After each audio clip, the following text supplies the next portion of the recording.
Aviez-vous pensé à l'importance du jeu dans la salle de classe? Connaissez-vous de regard pour son usage en cours de langue? Bonjour et bienvenue sur Campus Didácticos Plurilingues, un projet de Peter Lang Academic Publishers en partenariat avec la revue électronique Matices en Lenguas Extranjeras du Departamento de Lenguas Extranjeras à l'Universidad Nacional de Colombie. Dans cet épisode, regard sur le jeu en didactique des langues et des cultures.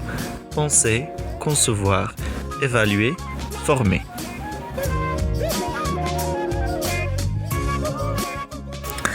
Bonjour, soyez tous bienvenus dans ce nouvel épisode. Je m'appelle Manuel Velasco et j'ai l'énorme plaisir de recevoir dans ce podcast à Aide Silva. Madame Silva est professeure titulaire et responsable de l'équipe de didactique de la langue et la littérature à la Faculté de philosophie et lettres de l'Universidad Nacional Autónoma de México. Elle y enseigne entre autres la didactique du français langue étrangère. Elle est aussi titulaire d'un doctorat en théorie littéraire et de divers diplômes en didactique, traduction, interprétariat et sciences du jeu. Membre du SNI, Sistema Nacional de Investigadores, elle a reçu de divers prix et distinctions. Auteur de près de 125 articles publiés et de 3 livres, co-auteur de 3 ouvrages collectifs, elle a animé à ce jour plus de 220 ateliers dans 18 pays, portant essentiellement sur le jeu en classe de langue. Aujourd'hui, Madame Silva est avec nous pour parler de son livre. Bonjour, tout d'abord, merci de cette occasion de présenter à vos auditeurs le livre « Regard sur le jeu en didactique des langues et des cultures ». C'est un livre qui a pris un certain temps à être préparé et auquel nous avons participé, moi-même et d'autres collaborateurs venus aussi bien de France que de Norvège ou des États-Unis. Merci de bien avoir voulu participer à ce programme, Madame.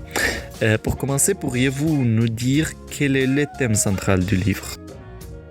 Comme son titre l'indique, le livre essaye de donner un panorama assez général de ce qui peut être pensé et fait avec le jeu dans la classe de langue et dans la didactique des langues et des cultures en général, notamment dans la didactique des langues et des cultures francophones, mais pas seulement. L'idée est de fournir suffisamment d'éléments pour aborder d'un point de vue théorique et pratique les potentialités du jeu dans la classe de langue étrangère notamment, mais certaines de ces réflexions peuvent être étendues à d'autres langues, voire à d'autres disciplines. Certes, le thème est bien intéressant. Et alors, où direz-vous qu'il se trouve l'originalité de votre livre? Eh bien, étant moi-même une passionnée du jeu dans la classe de langue, c'est un sujet sur lequel je travaille depuis bientôt presque 30 ans, je souhaitais, comme c'est souvent le cas, écrire le livre que j'aurais voulu lire et que je n'avais pas encore trouvé, notamment en français. Il existe en effet une assez grande différence entre la manière dont le jeu est abordé dans le domaine anglophone et dans le domaine francophone.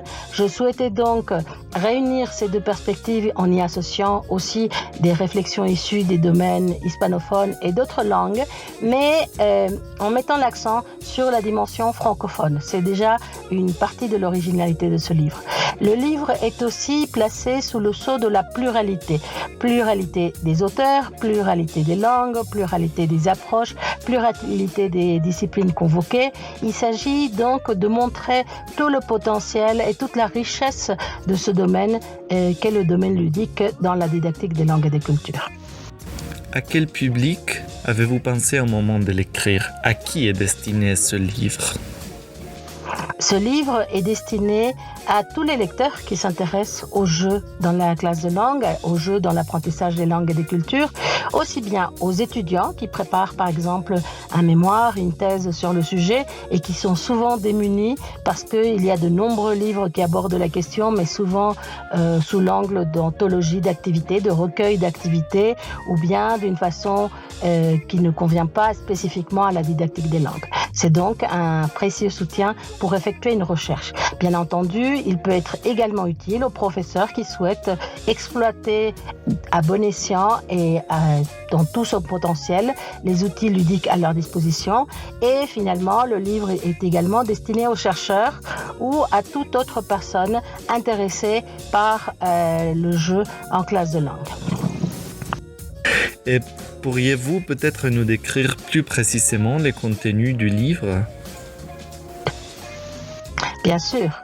Le livre est organisé en 4 grandes parties qui sont annoncées dès le sous-titre du livre. Penser, concevoir, évaluer, former. Ces 4 grands thèmes sont organisés en 3 sections.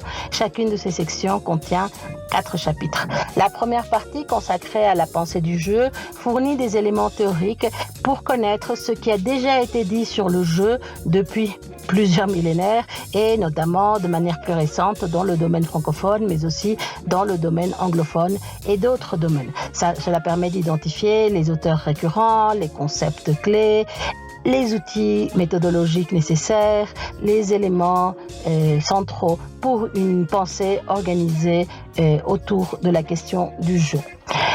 La deuxième partie contient 4 chapitres. Elle est consacrée à la question du choix, de la conception, de l'adaptation, voire du détournement de certains jeux. Elle concerne aussi bien les jeux classiques, les jeux tangibles de plateau ou sans matériel, que des jeux technologiques plus récents dont la réalité augmentée, la réalité mixte, la réalité géolocalisée, etc. Et finalement, la troisième partie concentre l'évaluation et la formation. Par rapport à l'évaluation, il y a une partie qui parle de l'évaluation du jeu, mais aussi de l'évaluation par le jeu et de l'évaluation du jeu par les utilisateurs.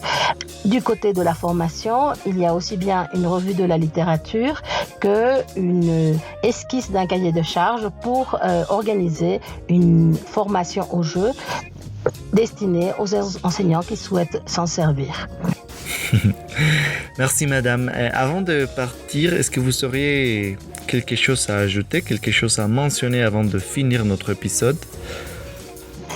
Bien sûr, je souhaite à nouveau vous remercier, inviter tous les lecteurs à découvrir cet ouvrage qui va leur permettre de comprendre et d'utiliser à bon escient les outils ludiques et donc qui associent théorie et pratique afin de permettre à toutes les personnes intéressées de mieux se servir de l'univers polymorphe, extrêmement riche et complexe, mais aussi très prometteur du jeu pour l'enseignement et surtout l'apprentissage des langues et des cultures étrangères.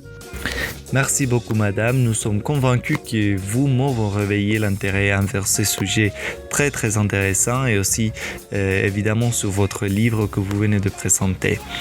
Encore une fois, merci beaucoup et nous remercions aussi nos auditeurs. Merci à vous. Si vous êtes intéressé au travail de Madame Heide Silva, vous pouvez aller sur www.peterlam.com où vous trouverez cette publication et bien d'autres.